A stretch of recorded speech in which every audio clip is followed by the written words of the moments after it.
کیسی رات تھی، غموں میں ڈوبی ہوئی، اداس سی سوگوار سی۔ اس کے لیے تو یہ رات اماوس کی رات تھی۔ چاند بھی جانے کہاں تھا، شاید اداسی کی باہوں میں پڑا سسک رہا تھا۔ عجیب کالی گھور اندھیری رات تھی۔ اس نے تو سنا تھا کہ یہ رات ہر لڑکی کی زندگی میں خوشیاں لے کر آتی ہے، لڑکی کی ذات کا فخر اور اس کا مان ہوتی ہے، مگر اس کے لیے اس رات میں ایسا کچھ نہ تھا۔ راکنگ چیئر پر جھولتے جھولتے نظریں اس شخص پر پڑیں جس نے اس کا سب کچھ چھین لیا تھا، حتیٰ کہ اس کی ذات کا فخر بھی۔ اس کی زندگی برباد کر کے کس قدر سکون سے سو رہا تھا وہ۔ اس نے کرب سے آنکھیں بھینچ لی اور ذہن کے پردے پر ماضی کی فلم چلنے لگی۔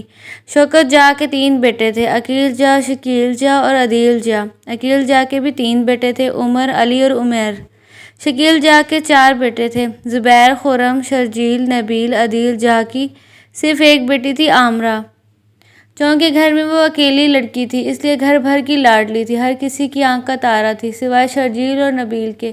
باقی سب اس سے بڑے تھے۔ شرجیل بھی اس کا اتنا ایج فیلو ہی تھا۔ نواب شوکت جاہ اور ان کے بیٹے اپنے آبائی گاؤں کی بڑی سی شاندار حویلی میں رہتے تھے۔ نواب شوکت جاہ کی وفات کے بعد بھی بیٹوں نے آبائی حویلی کو نہ چھوڑا۔